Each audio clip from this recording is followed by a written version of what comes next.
Salam sejahtera Malaysia. Denyut nadi suara rakyat terus bergema di channel ini. Ada satu persoalan yang timbul di pikiran saya. Kenapa timbul persoalan ini? Kerana banyak persamaan di dalam perbicaraan kes rasuah Najib Razak dan kes rasuah Rosmah Mansor.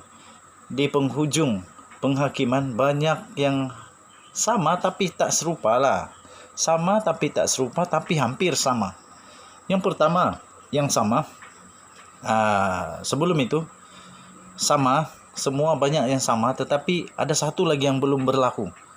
Ada satu lagi yang belum berlaku, yaitu apakah Rosmah Mansor pun akan memecat, menggugurkan Jagjit Singh peguamnya seperti Najib Razak juga. Adakah beliau juga akan menggugurkan seperti Najib Razak pada penghujung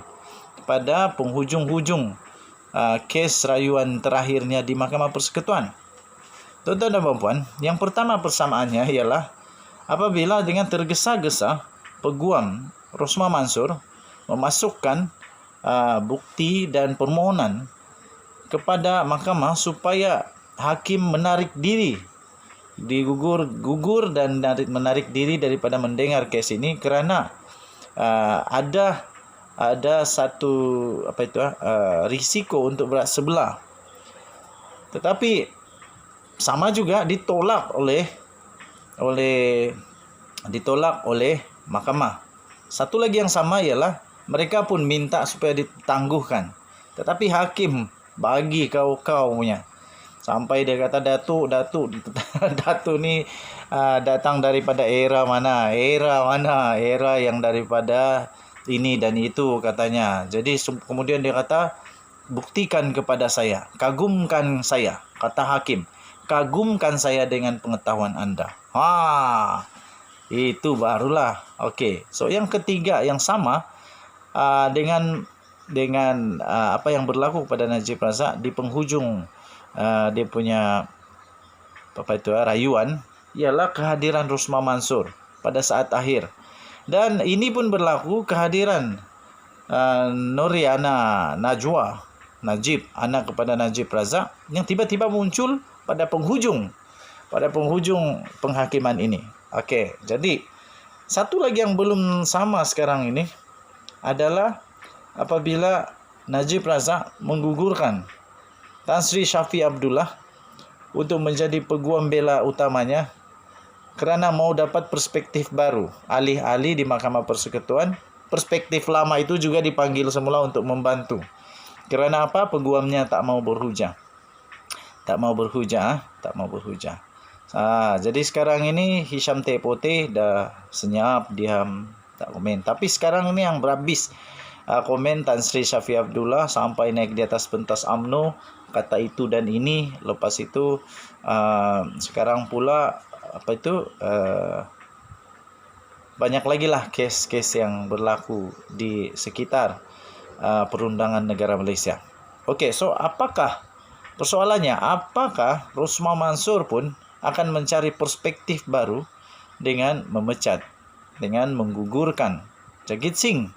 Tapi pada pendapat saya kali ini Jagjit Singh lebih bersedia. Hujahnya lebih berkesan daripada hujahan-hujahan yang pernah didengar ketika Najib Razak. Kali ini dia memang, saya fikir pendapat saya dia lebih baguslah, hebatlah. Tan Sri Shafie Abdullah pun hebat. Jadi adakah itu akan terjadi? Kedua, yang belum berlaku juga ialah adakah Rosmah Mansor pun akan minta bantuan kepada Queen Council Queen Council daripada UK? Dan adakah Rosmah Mansor pun nanti akan mengeluarkan kenyataan kerana kes ini adalah kes yang rumit, tak ada peguam di negara Malaysia yang mampu menangani. Sampai peguam-peguam negara Malaysia, jadi rasa macam mana? Saya pun kalau kena cakap macam tu, sedangkan saya sudah belajar lama, sudah ada credibility, ada sudah yang bergelar Datuk Sri, Tan Sri, dan semua tinggi-tinggi pengalaman, pangkat, sudah diiktiraf oleh dunia. Malah mereka juga mungkin menjadi orang-orang yang mengajarkan, orang-orang yang menjadi idola-idola kepada ramai peguam-peguam dalam negara luar negara. Tetapi akhirnya terpaksa memohon bantuan daripada Queen Council kerana katanya kes ini amat rumit dan memerlukan bantuan daripada peguam Queen Council. Alih-alih Mahkamah Persekutuan tolak kerana mereka kata ada lebih 20,000 peguam di Malaysia yang memang hebat-hebat, pandai-pandai, berpengalaman, lebih berpengetahuan daripada Jonathan Laidlaw. Okey, so dua perkara yang belum berlaku. Tiga perkara. Yang ketiga yang belum berlaku adalah Rosmah Mansor kalah. Of course lah, belum berlaku. Jadi ketiga-tiganya kemungkinan boleh berlaku, tapi saya pun tidak pasti. Ini hanya persoalan saja yang kita perlu hadam sama-sama lah.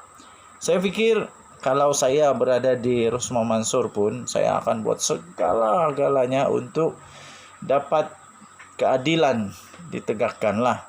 Supaya saya boleh menang. Of course lah. Kan? Okey, jadi adakah Rosmah Mansor akan juga terdesak seperti Najib Razak yang akhirnya mengaku bahawa dia buat itu kerana dia sudah terdesak. Tidak lagi saya malu untuk mengaku bahawa saya terdesak, kata Najib.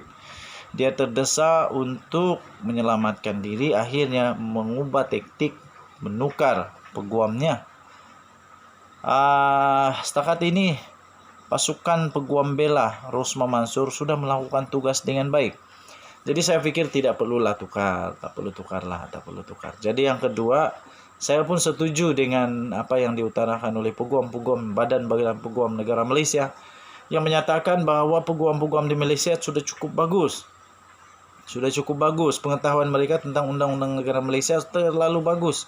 Sudah bagus, cukup untuk menjadi peguam yang kredibel. Kredibel bagi perundangan negara Malaysia. Jadi kenapa nak pergi minta tolong pula daripada luar negara? Mereka memang pandailah mungkin. Mungkin diorang daripada universiti yang pandai-pandai, tapi belum tentu diorang tahu selok-belok perundangan negara Malaysia. Mereka boleh belajar perundangan negara Malaysia, tapi belum tahu mereka boleh hidup dalam perundangan negara Malaysia itu dalam masa yang singkat atau tidak. Okey, jadi jangan saja berulang semula lah. Tukar peguam, lepas tu minta penangguhan, lepas tu tak dibenarkan penangguhan, lepas itu tak puas hati. Macam begitulah jadinya. Denyut nadi terus bergema di channel ini. Jangan lupa terus tekan butang subscribe, like dan share. Komen banyak-banyak, tak kisahlah komen baguskah tak baguskah. Kita punya hak masing-masing untuk komen lah. Apapun pendirian, pendapat, persepsi, kamu punya fikiran sendiri, itu kamu punya hal. Okey? Saya hanya berniat baik dalam apa yang saya sampaikan. Denyut nadi suara rakyat bergema di channel ini. Bye-bye.